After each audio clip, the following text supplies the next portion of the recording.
Hello there everyone, this is the second video examining the different ways that the ancient Greeks reconciled with the irrational in their lives. And today, as part of our reassessment of the ancient world, I want us to concentrate specifically on matters of ritual intoxication and mechanisms of release. We're going to discover how the Greeks regarded states of intoxication through their cultural lens, and how this worked into religious settings to bring about a catharsis from their ordinary lives. These ritual experiences played a constructive role in the mental stability of individuals, and I'm going to conclude by addressing the fact that it's this one-sided emphasis placed on habitual consciousness that leads humans to seek emancipation from it. So with that being said, let's begin.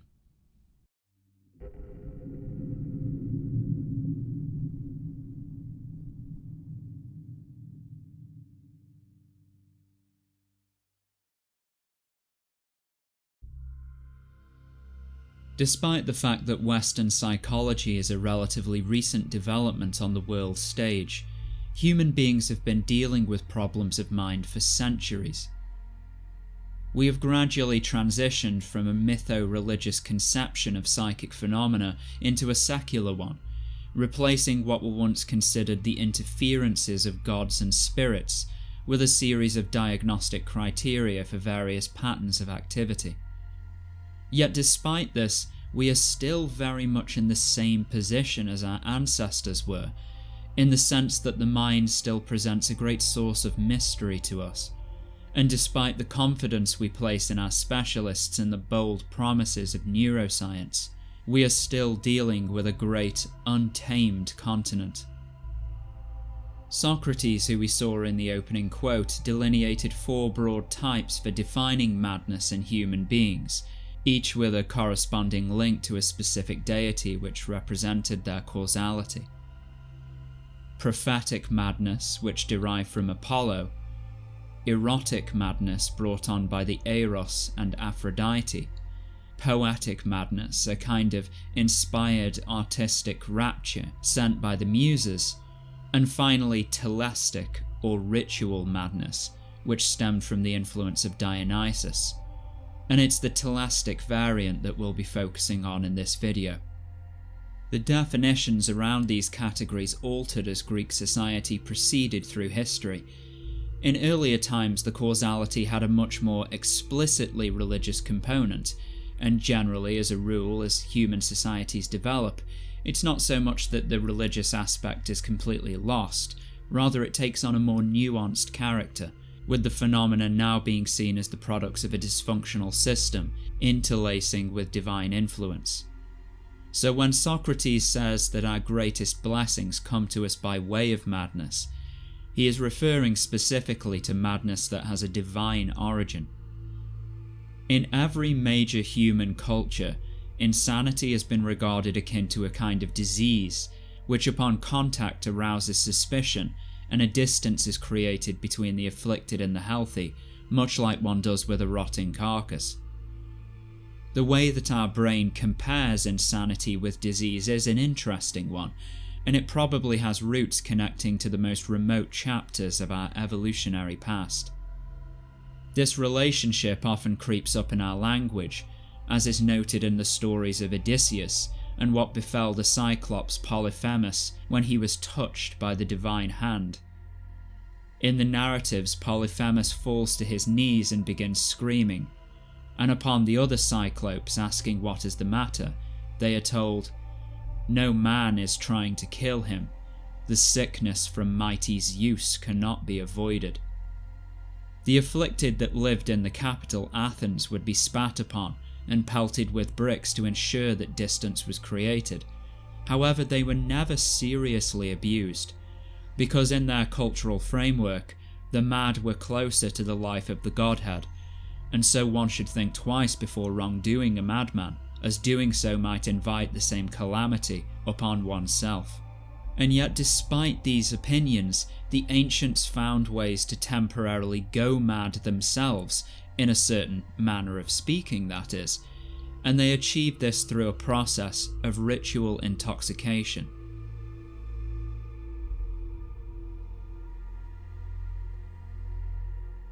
States of intoxication were also considered a variant form of madness. In fact, the ancient Greeks did not possess a word to differentiate being drunk from being mad, for to consume too much wine meant that we made ourselves more vulnerable to divine influence. It's worth pointing out as well that when we say wine, we're not talking about the same kind of wine that we can buy in the supermarket today. Ancient wine did not merely contain alcohol, rather it was an admixture of various herbal inebriants and water for dilution. One thing that we can say with certainty is that ancient wine was far more intoxicating than the wine that we consume today. There are reports of some wines that were so potent that to drink them neat without dilution could cause instant brain damage.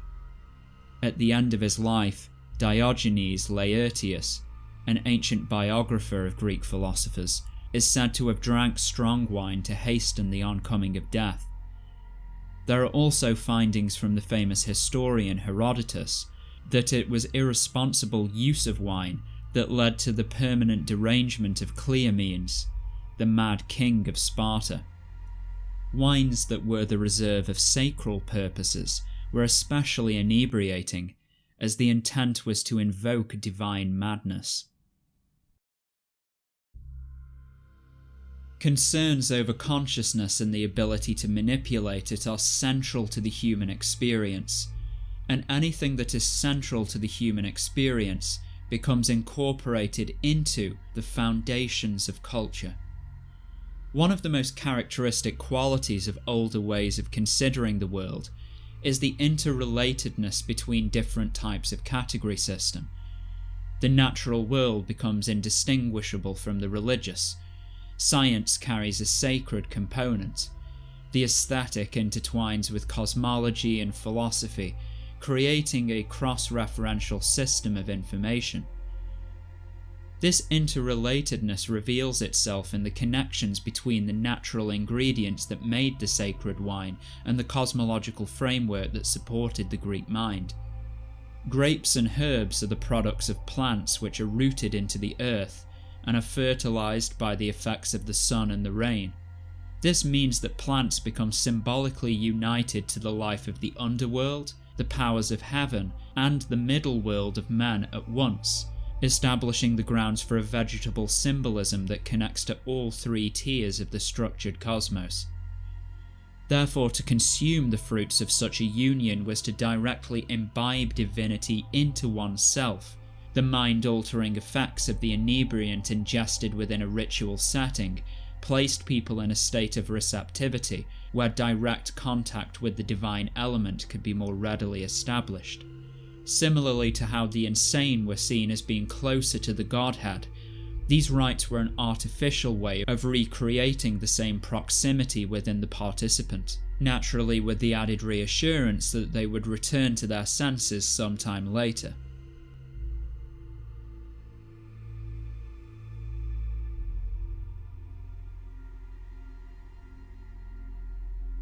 Plato distinguished between two flavours of religious cult in the Greek world. On the one hand, we have the inspired mediumship of the Apollinian cult, with its emphasis on knowledge, and the Dionysian, where the emphasis is placed on the collective expression of the rite for its own sake, or for the purposes of self-transformation. Here we see a representation of what is sometimes called high and low magic. High magic is more systems-orientated, more cerebral, and is pursued as a discipline for the purposes of gleaning insight into a subject of interest. Apollonian religion conforms to this type. Low magic, on the other hand, is more primal and action-orientated. We could say that low magic is more chthonic in its symbolism rather than celestial, and the Dionysian rites, with their emphasis on emancipation from limits, self-transformation, and its symbolic associations to the earth and wild nature, all conform to the standards of low magic. The use of strong wine in combination with repetitious dancing and singing to produce altered states of consciousness also distinguishes the two practices. Some later researchers have speculated that the Delphic mysteries, which were under Apollo, might have employed some strategy of getting into altered states through an exploitation of noxious gases arising from volcanic vents in the nearby area, though there is no clear evidence to suggest that the Apollonian cult encouraged altered states through intoxicants of any kind, and these distinguishing factors encourage, to my mind, that we are probably looking at two cults that have developed independently in history and have gradually become incorporated under a shared cultural framework. In either case, we are still dealing with evidence of cult practice pertaining to some highly interesting psychological elements: a divorce from habitual consciousness, the overcoming of selfhood, and automatism, where people are seen to be talking and moving outside the ranges of their personal volition. Both Plato and Aristotle considered the Dionysian rites to perform a very useful form of social hygiene. How could this be, in light of what we've said regards madness and contagion? I think that the most essential way that we could look at this would be to say that the Dionysian cult was a ritualistic expression of the human desire for emancipation, a rite whose practice was directed towards the god of the same name, Dionysus, which represented the nucleus of its expression. Dionysus is a shape-shifting god. His symbolism incorporates both man and animal, organic and vegetable, death and rebirth. He is therefore a symbol of self-transformation. Humans do not interact with gods in a one-way street. There always has to be some reciprocal element involved, which we could say is the function of the ritual. And in the Dionysian model, the aim of this cult was ecstasis, where the reciprocation is acquired through psychological mechanisms of release, where the participant is transported out of habitual consciousness and into a new mind state, where a sense of catharsis from life can be experienced. We might say that these kind of states allow one to experience death. We die to the world, not in the world, and that brings about a state of liberation from the many agonies and anxieties that life can bring. And this is the interesting thing about these types of religious expression for me. As we said before, anything that is foundational to the human experience gets incorporated into the foundations of culture, but these rituals are unique in the sense that they are cultural rites that get you out of culture. And the way that they achieve that is by getting you out of yourself. Human society has been constructed so that it necessitates a repression of many of our instinctual drives, meaning that two masks of life are created within human beings: the mask of society and the mask of humanity. The mask of society often contradicts and represses the original primal self, leading to a schizoid way of relating to existence. On the one hand, we could say that this was a necessary trade-off to elevate us from primitive nature and make our societies into what they are. But the price to pay for all of this, the curse of social consciousness as it were, means that we perpetually exist in a dissociated state, cut off from many genuine parts of ourselves that call out for expression. And the only way out of this dilemma for many people is to find ways of emancipating themselves from the existential agonies which come as part of the social contract. Anything from having a stiff drink after a hard day's work, to getting our tensions out on a punching bag at the gym. The same goes for these expressions like letting your hair down at the weekend, or holiday advertisements that use statements like, "Get away from it all." All these activities and the respective language that goes along with them is laced with the same patterns. That of providing the suffering animal with a catharsis from the curse of societal consciousness. Returning to the Dionysian ritual, Plato tells us that the side effects of catharsis brought some people to fits of weeping, probably the result of long accumulated and repressed pain, suddenly released in an outlet of emotional discharge. As E.R. Dodds, the author of The Greeks and the Irrational, writes, In the psychological sense, it purged the individual of those infectious irrational impulses which, when dammed up, had given rise, as they have done in other cultures, to outbreaks of dancing mania and similar manifestations of collective hysteria. We see similar outpourings of repressed material through crying in the attendance of shamanic ayahuasca ceremonies, which, I can only fathom, creates a similar release mechanism for repressed material to finally be expunged from the system. What this indicates is that human existence and society places stresses on the animal, which, if left unattended, can accumulate and transform into irrational complexes, and for the sake of mental welfare, these complexes have to be remediated, not through a firmer reassimilation into the ordering systems of society, but through mechanisms of release which purge the negative effects of such material from inside us. This is where the self-transformation part comes in. It's not so much that we are changing ourselves, rather we are expunging those irrational complexes from the system, which brings about a state of catharsis and the feeling that we have become a new person, that we have been born again, as it were. In reality, we have simply sanitized the space and reconnected through wild acts to the primal selfhood that society neglects, and this becomes interpreted as a transformation in consciousness. And this is why I think these philosophers thought that the rites performed a role of social hygiene. Ironically, it is the very process of getting into a state of madness that mitigates the psychological dysfunction that society creates, like a remedy for poison that is extracted from the venom sacs of a snake. A dose of madness can cure us from the ailments of the social contract. The Dionysian cult looks on face value as a simple example of ancient hedonism, but this overlooks the significant value that the rite brought to the psychological welfare of individuals who took part in it.